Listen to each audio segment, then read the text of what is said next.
জানাই বাংলাদেশ ছাত্র পক্ষকে এরকম সুন্দর একটা আয়োজন করার জন্য। লাস্ট যদি আমরা ২৪ আন্দোলনকে ধরি, এই আন্দোলনটা একটা কোঠা বিরোধী আন্দোলন ছিল। ৩ আগস্ট এক দফা আন্দোলন ঘোষণা করা হয়, কিন্তু কোঠার সাথে তো মাদ্রাসার সাথে কোনো সংযুক্ত ছিল না।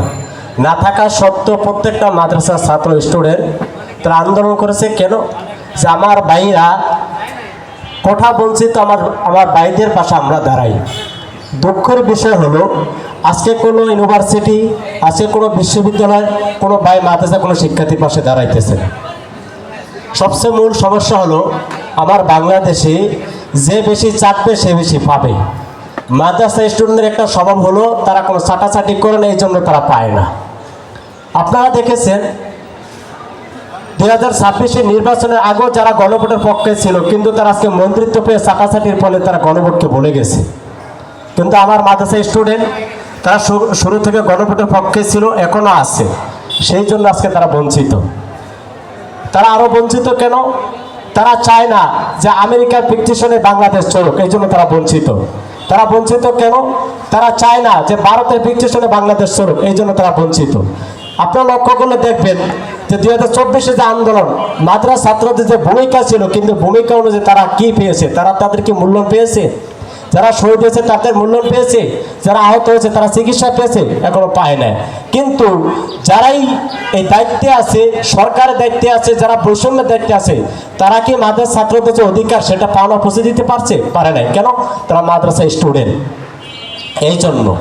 কিন্তু এই মাদ্রাসা স্টুডেন্ট বাইরেই কিন্তু সর্বপ্রথমে ভাইদের পিছনে দাঁড়িয়ে আসে, এই ভাইদের কাছে আসে তাদের যখন বিপদ আসে। মূলত সমস্যা হলো মাদ্রাসার যে ভাইয়েরা আছে, শিক্ষার্থীরা আছে, তারা চায় এই বাংলাদেশ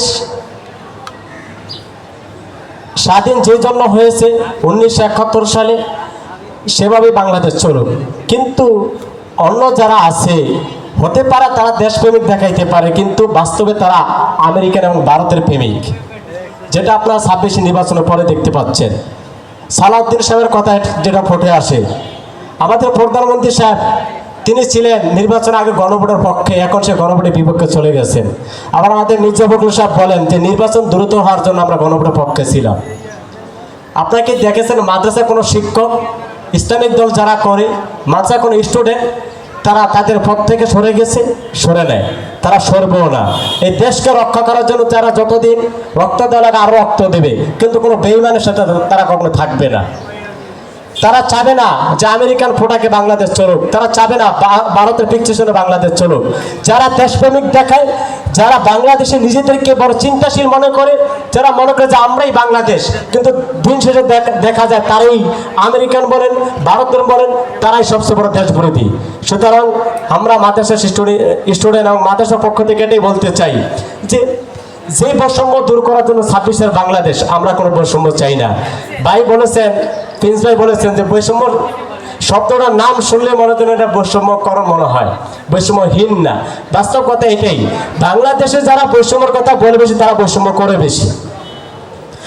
সবাই বলে যে আমরা জনগণের মেনটেন নিয়ে চলবো, কিন্তু ক্ষমতা আসলে কি জনগণকে চিনে না, সবাই জনগণকে ভুলে যায়। আর সবচেয়ে বড় বোকার জনগণ হলো আমরা, যে আমাদেরকে আশার আলো দেখায় তাকেই ভোট দিকে বলতে, সে আর আশার আমাদেরকে দেখায় না।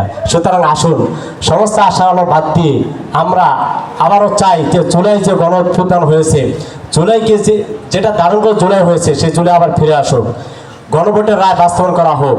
যদি গণভোটের রায় বাস্তবায়ন করা না হয়, তাহলে জুলাই বৃথা যাবে।